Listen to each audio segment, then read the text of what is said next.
네. 오늘 13장을 읽어보면서 첫 번째 제가 느끼는 것은 아브라함과 롯의 차이점이 분명하게 드러나죠.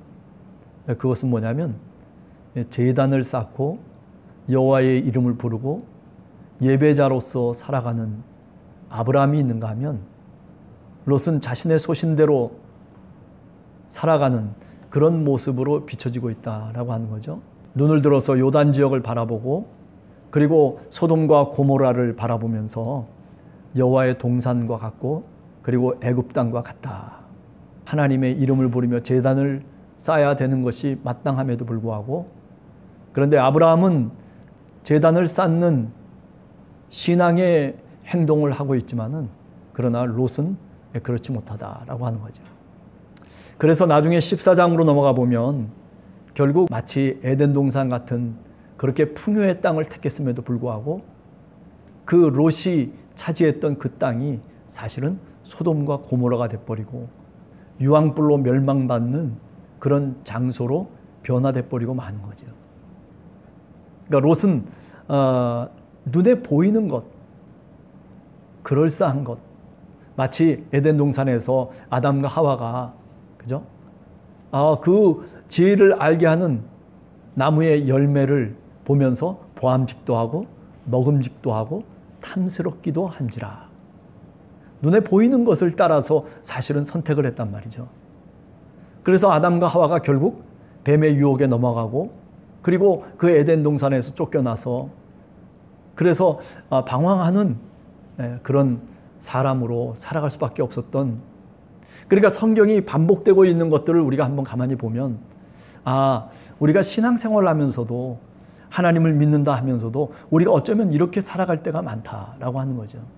아브라함 밑에서 신앙의 교육을 받고 그리고 아브라함 밑에서 그야말로 아브라함이 만났던 하나님에 대한 그 소식과 그 믿음의 내용들을 왜 롯이 몰랐겠어요? 그러나 문제는 뭐냐면 그럼에도 불구하고 정말 예배자로 살지 못했다라고 하는 것. 그저 우리가 어느 곳에 가든지 또는 어느 장소에 있든지 우리의 삶의 자리 속에서 우리는 늘 예배하는 자로 살아가는 것이 이것이 믿음의 사람들의 본분이다. 그것이 사명이다. 그것이 축복받는 길이다. 라고 하는 것을 오늘도 다시 한번 깨닫게 됩니다. 오늘 본문을 읽어보면서 이 문제의 발단이 어떻게 문제가 발단되고 있느냐라고 하는 데에 한번 우리가 초점을 맞춰볼 필요가 있어요. 그 초점은 뭡니까? 바로 모든 것이 풍부해졌다는 거예요. 롯과 그리고 아브라함의 소유와 가축 그런 것들이 6절에 보면 많아져가지고 그래가지고 서로가 동거할 수 없을 정도로 그렇게 하나님이 복을 주셨다는 거죠. 아니 물질과 모든 것들이 그렇게 풍요로웠더라고 하는 거죠. 그런데 문제는 그 풍요 속에서 인간이라고 하는 것이 어떻게 좋아하면서 살아가느냐라고 하는 것을 잘 깨닫지 못하는 거예요. 그러니까 모든 것이 풍부해지면 없을 때는 그것을 있게 만들기 위해서 그것이 풍요롭게 되도록 할 수 있게 하기 위해서 사실은 많은 노력을 하죠. 그런데 그게 목적이 달성되고 풍요로워지면 그 다음에 인간이라고 하는 게 참 묘한 거예요. 그러면 더 서로 나눌 수 있고 더 못한 사람에게 뭔가 베풀 수 있는 많은 것들을 소유하고 있음에도 불구하고 인간은 그것을 잘 하질 않아요. 동물들도 사실은 모든 양식이 풍부해지면 그러면 그냥 먹지 않고 다른 짐승이 와서 그 자신의 양식을 먹어도 그래도 꿈쩍 안 하거든요. 그런데 인간이라고 하는 것은 참 묘한 게 뭐냐면 썩더라도 남에게 베풀려고 하질 않습니다. 선진국가라고 하는 그런 국가들은 사실 식량이 남아 돌아가요. 제3세계 국가들 그야말로 기근 속에서 영양실조로 죽어가는 사람들이 지금도 얼마나 많습니까? 그러나 사실 생각해보면 전체 지구라고 하는 세계라고 하는 전체적인 볼륨 속에서 생각해보면 사실은 먹고 살 만한 넉넉한 것을 하나님이 우리들에게 주고 있음에도 불구하고, 그런데 내가 버리는 한이 있어도 남에게 베풀 수는 없다라고 하는 거죠.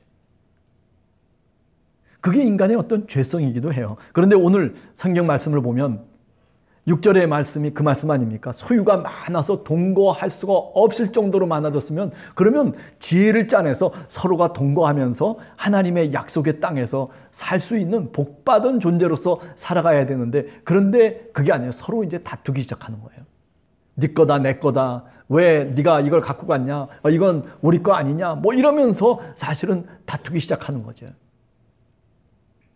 남에게 베풀려고 다투는 것이 아니라 사실은 더 많은 것들을 내가 소유하려고 다투기 시작하는 거죠. 네.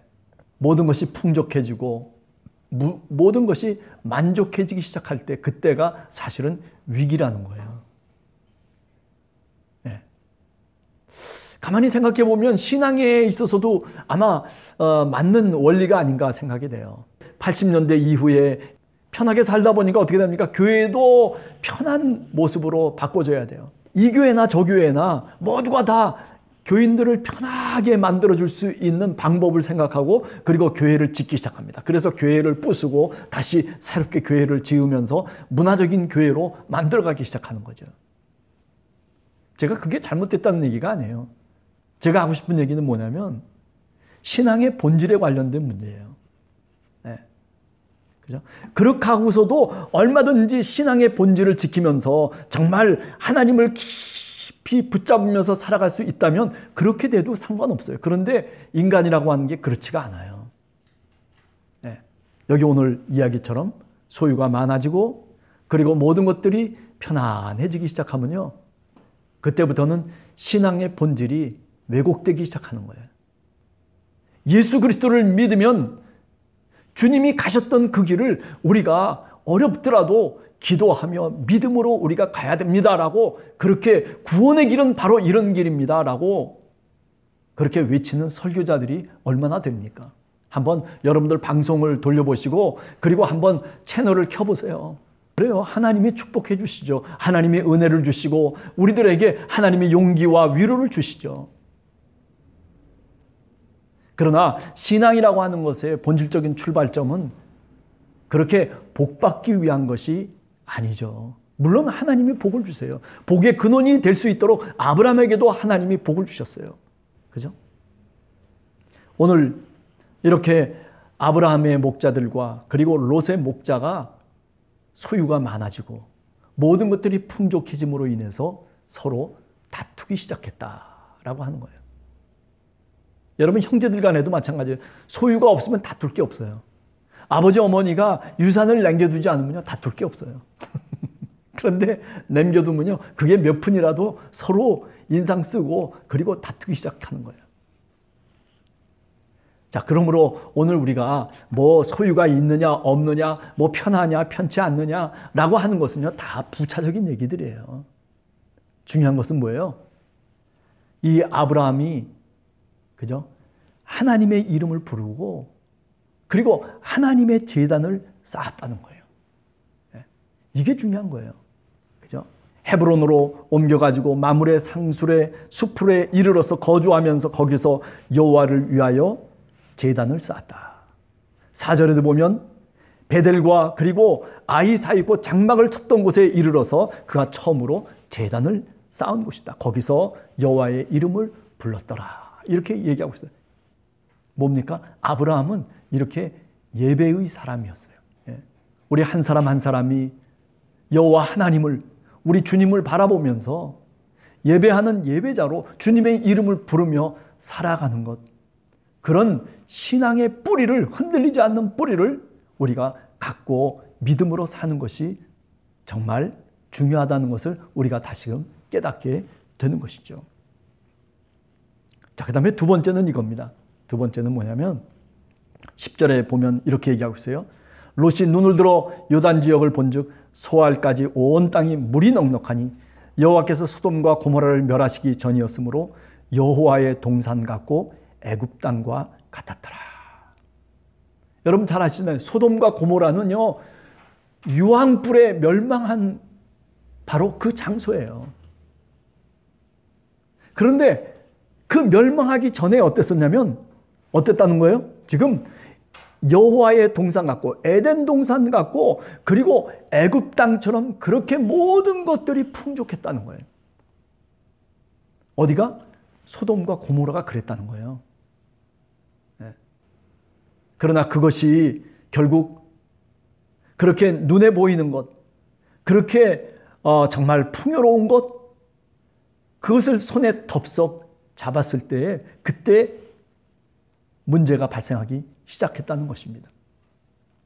하늘에서 유황불이 떨어지고 그리고 지진이 나고 그 소돔과 고모라가 다 멸망하는 그 장소일 줄을 누가 알았겠어요. 롯이 자기가 택한 거예요. 내가 마음의 결정을 한 거예요. 내 판단과 내 능력을 통해서 그것을 내가 선택한 거예요. 그러나 오늘 아브라함을 보세요. 롯이 아브라함을 떠난 다음에 14절에 보면 그런데 여호와께서 아브라함에게 나타나셔가지고 아브라함에게 말씀하십니다. 14절에 보면 너는 눈을 들어서 너 있는 곳에 북쪽 남쪽 그리고 동서남북을 바라보아라. 하나님이 말씀해 주시는 거예요. 하나님이 말씀해 주시기 전까지는 나는 움직이지 않겠다는 거죠. 이런 경험이 어디서 나온 거냐면 그 12장에서 사실은 경험되어진 거예요. 아브라함이 가뭄 때문에 그죠? 가나안 땅에 약속의 땅에 가뭄이 들었어요. 기근이 들어버리니까 그러니까 어디로 내려갔냐면 저 애굽으로 내려갔거든요. 그런데 거기서 바로를 만나게 되고 그리고 사라를 아내로 팔아버리고 많은 결과를 가져오게 되잖아요. 애굽으로 자기가 스스로 결정하고 내려갔다가 결국 다시 돌아와서 이 가나안 땅에 다시 돌아와서 약속의 땅, 믿음의 땅에 돌아와서 이제 비로소 깨닫는 건 뭐냐면 내가 내 스스로 결정할 일이 없구나.